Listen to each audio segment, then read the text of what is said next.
네, 부자님들 반갑습니다. 오늘은 부처님과 관련된 이야기 좀 해드리겠습니다. 부처님의 어머니 다들 기억하시죠? 마야 부인, 이제 좀 더 존칭해서 앞에 마하자를 붙여서 마하마야 부인이라 합니다. 이 마야 부인이 부처님을 이제 낳았지만 그거보다 더 깊은 의미가 하나 더 들어 있습니다. 그래서 오늘은 그 부분에 대해서 말씀을 드리도록 하겠습니다. 마야 부인께서는 이제 콜리아족의 출신이에요. 부처님은 이제 석가족 출신이고, 그래서 그 아버지가 이제 정반왕이시잖아요. 정반왕과 마야 부인이 결혼을 했는데, 당시에 그 석가족과 콜리아족은 같이 살았었어요.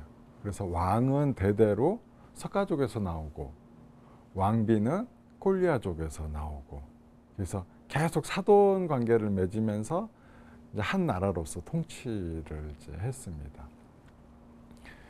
이제 마야 부인이 이제 정반왕한테 시집을 와서 잘 사는데 아이가 안 들어서는 거예요.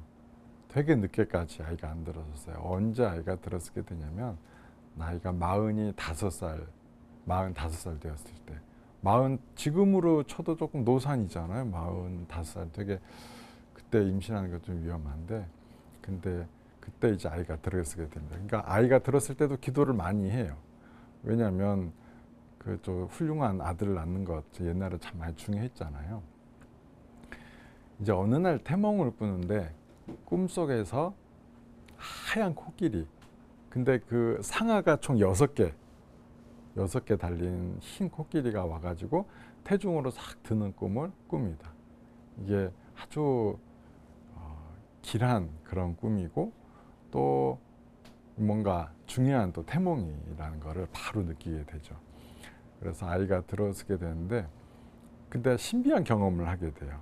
우리 불교에는 사실은 기적과 관련된 이야기가 경전 속에는 그렇게 자주 나오는 편은 아니에요.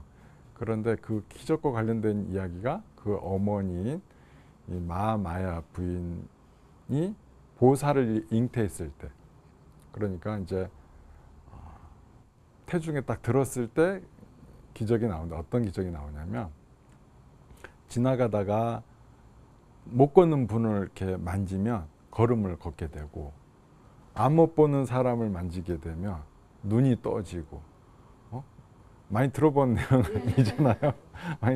그 내용이 그대로 나오는 게 이 마야 부인이 보살을 태중에 품었을 때 우리 불교에도 그 이야기가 그대로 나옵니다. 그래서 정말 훌륭한 분을 이제 잉태했다라는 그런 이제 이야기가 다 나오죠.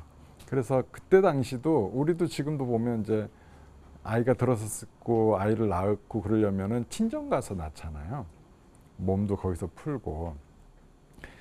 그때도 마찬가지였어요. 그래서 이제 친정으로 아이를 낳기 위해서 가는데, 가다가 보니까 너무 꽃동산이 이제 이쁜 거예요. 거기가 이제 룸비니 동산. 그래서 꽃 구경도 할 겸 좀 쉬자. 그래서 거기서 쉬는데 사라카 나무라는 게 있어요.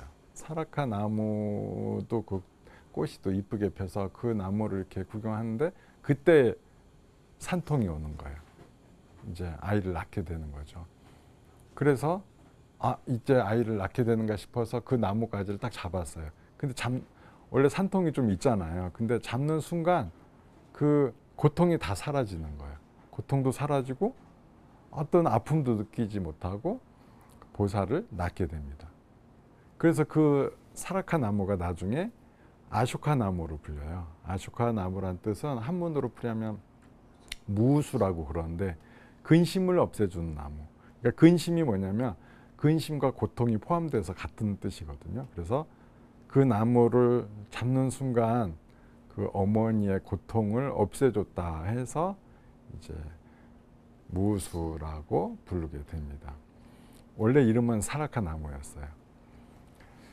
그래서 이제 아이를 낳았는데 연세가 있잖아요. 45살. 이게 노산이란 말이죠. 그래서 일찍 돌아가시게 됩니다.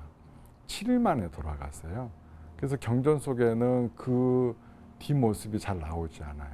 근데 어느 때 나오게 되냐면 이 마야부는 어디로 이제 돌아가셨으니까 어디론가 태어나셨을 거 아니에요. 어디로 태어나냐면 저 도리천, 그러니까 삼시삼천의 꼭대기 세상, 가장 높은 이제 세상이죠. 거기에 태어나신 거예요. 그러고 나서 그곳에 이제 거기는 수명이 길어요. 우리 인간의 수명은 몇 년이에요? 뭐 100년 안쪽으로 어지간하면 나오는데 그 세계는 이제 훨씬 오래 살아요. 몇천 년까지도 살거든요. 그러다 보니까 시르타르타 태자였을 때, 또 결혼했을 때, 또 고행할 때, 깨달으면서 부처님 될 때까지 다 그걸 지켜보게 됩니다. 어머니로서 관심을 가지고 계속 지켜보게 되는데 이제 부처님이 되셨어요. 부처님이 되시고 이제 어느 때 부처님께서 올라오시게 됩니다. 하늘 세상, 도리천까지 올라오시게 돼요. 그래서 거기서 어머니를 위해서 설법을 하세요. 그때 이제 설법을 했던 내용들이 뭐 화엄경, 지장경 이런 경전들이 대부분 그 자리에서 설해지게 돼요. 거기가 보면 수미산 꼭대기 도리천이고 삼시산천. 그러면 수미산 꼭대기에서 부처님께서 법문하신 거예요. 우리 대웅전 부처님께서 계시잖아요. 그러면 그 밑에 단을 우리가 뭐라고 부르냐면 수미단이라고 불러요. 왜 수미단이겠어요? 그렇지. 수미산 꼭대기에서 부처님께서 설법하신 장면을 그대로 표현해 놓은 거죠. 그래서 거기 보면 조각들 한번 보셨어요? 동물도 나오고 뭐 별의별 동물, 새 뭐 다 나와. 코끼리 뭐 다 나와. 왜 그러냐면 하늘 세상에 뭐 범천왕, 재석천왕, 사천왕 그리고 수많은 중생들 뭐 무생명들까지 다 그때 모여들어서 부처님의 법문을 들었다고 합니다. 그래서 그게 표현되어 있는 거죠. 그리고 또 중단, 신중단 나오죠. 신중단이 그 옆에 있잖아. 왜? 그쪽에서도 법문 들었으니까. 온갖 신들이. 그러니까 대웅전에 딱 들어가면 그 어머니를 위해서 부처님께서 수미산 꼭대기에서 설법하시던 그 장면이 여기에 구현이 돼 있구나라고 이해를 하시면 되는 거죠. 그래서 이제 법문을 설하세요. 그리고 이제 내려오세요. 어디로 내려오시냐면 쌍카시아라는 곳으로 내려오시게 되거든요. 자, 그럼 이제 이 장면이 주는 의미가 있어요. 우리는 보살을 잉태하고 낳았다. 이 마하 부인을 그렇게까지만 이해하시는 분들이 많아요. 근데 더 중요한 게 여기서 나와요. 뭐냐면 부처님께서 어머니를 해서 설법하시러 올라가시잖아요. 그게 뭘 의미하냐면 효를 의미하는 거예요. 불교의 효는 어디서 나오냐면 어머니를 위해서 설법하시는 장면에서 불교의 효가 시작이 돼요. 그럼 왜 어머니 위해서 설법하시는 게 효가 되느냐? 부처님의 최고의 그 가르침은 깨달음이잖아요. 윤회를 끊는 것. 어머니를 위해서 윤회를 끊게 해주는 거죠. 그것은 큰 복인 거예요. 그래서 우리는 이제 뭐 동북아시아는 유교의 영향을 받아서 효에 관한해서는 그쪽의 가치를 더 높이 하는 경향이 있지만 테라바다권 불교에서는 효의 시작, 거기는 유교가 아예 없으니까 효의 시작이 바로 이 쌍카시아로 내려올 때 도리천에서 설법하실 때 이게 효라는 거예요. 그래서 어머니가 돌아가시거나 아버지가 돌아가시면 자식들이 단기 출가를 해요. 왜? 어머니가 좋은 곳에 가기를 기원하는 의미로. 그게 효의 실천이니까. 어머니의 효를 실천하기 위해서 부처님께서 깨달음을 얻으시고 법문하신 것. 이것을 그대로 구현하는 거죠. 그분들은 그 효를 하려면 출가를 해요. 그래서 뭐 6개월짜리도 있고 뭐 2주, 3주짜리도 있고 뭐 다양하게 출가를 합니다. 예전에 태국에서 그런 사건이 있었잖아요. 태국의 선생님과 아이들이 태국에 굴로 놀러 갔다가 세상에 막 물이 들이서 거기 갇혀버렸잖아요. 그래서 막 전 세계에서 막 기사가 나오고 그랬는데 외국에서 또 구호 활동 구출하려고 가셨던 외국인 한 명이 거기서 구출하다 돌아가시게 돼요. 나중에 이 사람들 다 구해졌잖아. 아이들 선생님까지. 이 선생님과 아이들이 뒤에 나중에 뭘 하냐면 출가를 하게 됩니다. 이제 단기 출가를 해요. 왜 출가를 했냐면 본인들의 목숨을 살리기 위해서 한 분이 돌아가셨잖아요. 그분의 극락왕생을 기원하기 위해서 단기 출가를 하게 되는 거죠. 그러니까 출가를 함으로써 돌아가신 분의 명복을 빌고 좋은 곳에 가기를 기원하고 이걸 다 한 거죠. 그래서 이 원래 사실은 막 오랫동안 그렇게 갇혀 있고 그러면 트라우마가 생기거든요.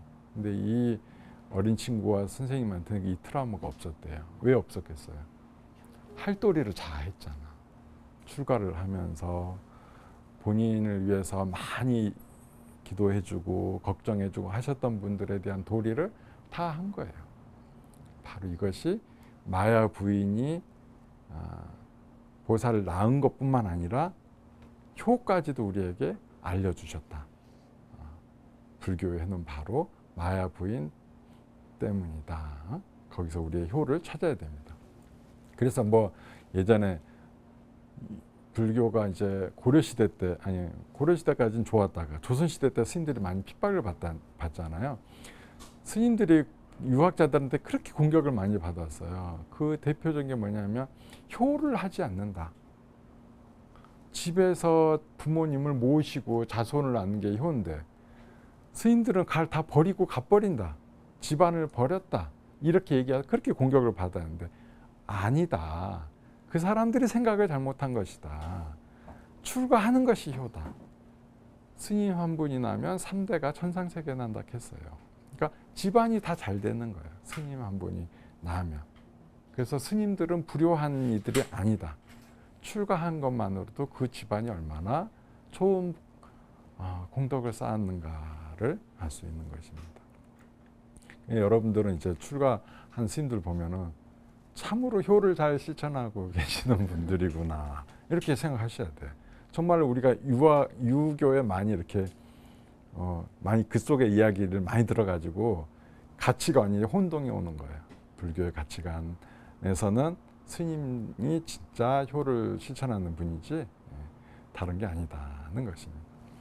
그리고 마야 부인이 전생에 또 어떻게 왜 보살을 잉태하는 몸으로 태어나 그 어머니가 됐을까? 우리 또 궁금하잖아요. 그것도 좋은 공덕이 있어야 그 어머니가 될 수 있는 거거든요. 어떻게 어머니가 되냐면 이건 화엄경에 나옵니다. 화엄경에 그 수미덕이라는 전생에 이제 수미덕이라는 세상이 있어요. 그 세상 가운데 용맹정진 대위덕이라는 전륜성왕이 그 세계를 다스리고 있었어요. 그리고 그 성의 북쪽에 묘광사라는 절이 있었는데 거기에 길상안이라는 수호신이 있었어요. 그러니까 도량을 수호하는 신. 이름이 길상안이고 여신이었어요. 여신. 이제 그러던 중에 그때 당시에 그 보살이 한 명이 있었는데 그 서가모니 부처님이 성불하시기 직전 상황처럼 똑같은 상황에 처해 있는 거예요. 그러니까 수행 정진을 하려는데 이제 마왕들이 공격을 하는 거예요. 그 깨달음을 방해하려고. 그때 그 정륜성왕 그 대위덕이라는 그러니까 용맹정진 대위덕이라는 전륜성왕이 마왕의 군대보다 배나 되는 병력을 갖고 그 마왕을 다 물리치게 됩니다. 그래서 그 보살이 깨달음을 이루어요.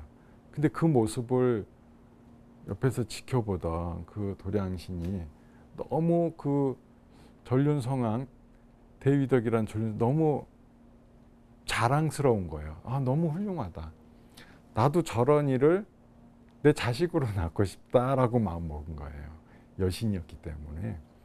그래서 이제 이 보살이 전륜성왕이 마왕을 잘 보호해준 덕분에 성불을 하시게 되잖아요. 그걸 다 지켜봤단 말이에요. 그래서 바로 쫓아가가지고 새로 부처님이 되신 분한테 공양을 올리고 합장을 하고 절을 올리면서 부처님 제가 소원이 있습니다. 저는 저 대위덕 같은 전륜성왕의 같은 아들을 제가 꼭 낳고 싶고 그리고 저희가 부처님이 된다면 그 어머니는 저였으면 좋겠습니다 하고 발언을 올리게 돼요. 그러니까 그 부처님께 공양을 올린 공덕으로 마야 부인으로 태어나게 되는 거죠. 이런 큰 공덕을 지은 거예요. 그래서 이것도 마야 부인의 전생이 또 더 있어요. 이제 몇 가지 전생이 있는데 또 어떤 전생이 있냐면 예전에 이제 그 왕이 한 명 있었는데 되게 길 가다가 뭐 어떤 장작을 이렇게 주워서 파는 처녀가 있었어요. 근데 이뻐가지고 또 너무 이제 홀딱 반한 거예요. 그래갖고 그하고 이제 사랑에 빠져서 사랑의 도피 여행을 갔어요. 근데 장작을 이렇게 주워서 살 정도면 이거 어렵지. 가난하고 어렵지. 그래서 그냥 그러던 중에 임신을 하게 돼요. 임신을 했다는 소식을 들었을 때 또 나라에서 또 연락이 와. 전쟁이 났다고 빨리 오라고. 그래서 자기가 끼고 있던 이제 왕자였으니까 자기가 끼고 있던 반지를 살아간 여인한테 주면서 나중에 이 아이가 아들이면은 이 반지를 갖고 나한테 와라. 만일 딸이면 이 반지를 팔아서 먹고 잘 살아라.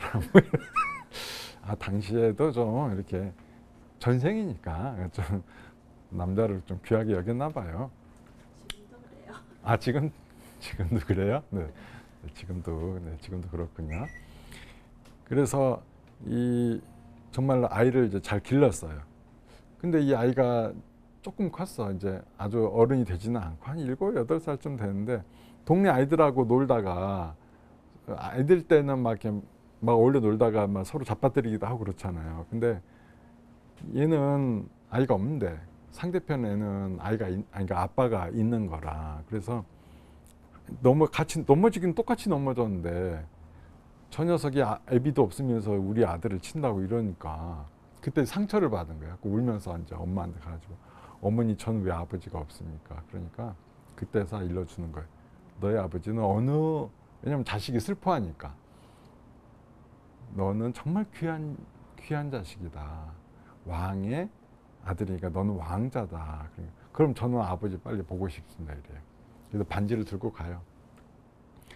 근데 장작 줍는 여인이 뭐 형편이 어쩌겠어요.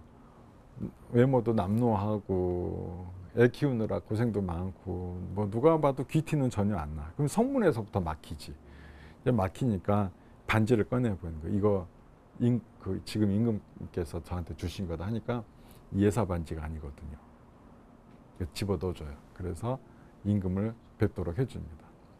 임금님을 딱 뵀는데 그럼 왕은 이제 첫눈에 알아봤지. 예전에 내가 사랑했던 여인이구나. 근데 옛날하고 다르잖아요. 모습이. 고생을 했잖아. 나이도 먹었고 고생했어요. 그러니까 모른 척 하고 싶은 거야. 누군지 잘 모르겠다. 그러니까 반지를 내밀었어. 약속의 징표로 저를 주셨습니다. 근데 그러면 인정해야 되잖아. 그 반지도 내가 준 반지가 아니다 그러는 거야. 그러니까 얼마나 화가 나. 그래갖고 제가 거짓말 했거나 이 아이가 당신의 아들이 아니라면 이 아이는 하늘에서 올라갔다가 땅으로 떨어져서 다칠 겁니다. 이래놓고 딱 던졌어요. 근데 아이가 하늘로 떴는데 안 내려오는 거예요. 딱 서 있는 거예요. 그리고는 그 왕한테 이렇게 얘기를 해요. 나는 당신의 아들이 맞습니다. 그러니까 7살짜리야. 나는 당신의 아들이 맞습니다. 왕은 능히 여러 사람을 보호해야 하고 길러야 하는데 당신의 아들조차 기른다지 않는다면 어떻게 왕의 자격이 있겠습니까? 하는 거예요. 그때 이제 왕이 뉘우친 바가 있어서 이제 알았다. 내가 너를 잘 기르마 해가지고 손잡아주고 끌어내려요. 그래서 이제 잘 기르게 됐어요. 그래서 그 부인은 이제 정식으로 첫 번째 부인이 되고 이 아이는 왕이 되게 만들죠. 그럼 이 아이가 누구냐? 바로 서가모니 부처님의 전생이고 그 어머니 장작 줍는 여인은 그 어머니 마야 부인이었던 거죠. 근데 이 법문을 어디서 하셨냐면 당시에 그 코살라국 파세나디 왕이 이제 부인이 여럿이었는데 그 중에 첫째 부인이 석가족 마하남 왕의 그 딸이었어요. 근데 그냥 귀한 집 자식으로 자기는 생각했는데 나중에 얘기 들어보니까 왕과 하녀 사이에 난 천한 딸이었다는 걸 뒤에 안. 그래갖고 그냥 그 가둬버렸어요. 그 아들도 하나 비두다바라고 아들도 있었는데 그것까지 가둬버린 거예요. 그때 부처님께서 그 코살라국 성으로 들어갑니다. 그러면서 하신 말씀이 당신의 전생을 얘기해 주는 거예요. 내 전생에 내 어머니는 장작 두는 여인이었다.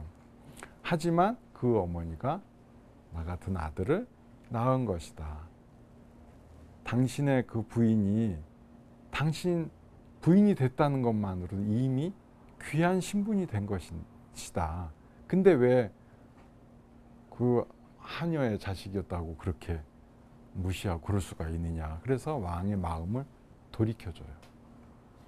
그래서 그 어머니 마야 부인이 또 우리에게 주는 가르침 중에 하나는 직업과 신분이 사람을 가르는 구분이 될 수 없다라는 것입니다. 그래서 언제나 사람을 평등하고 따뜻하게 잘 이렇게 안아줘야 된다는 그런 가르침을 주고 있습니다. 오늘 마야 부인이 우리에게 주는 가르침 몇 가지를 한번 공부해 봤습니다. 우리 부자님들도 상대방을 늘 차별하지 않고 똑같이 대해주고 그리고 또 스님들도 귀히 여기는 그런 삶을 사시길 바랍니다. 그리고 우리 불교 TV ARS를 통해서 많은 후원 바라겠습니다.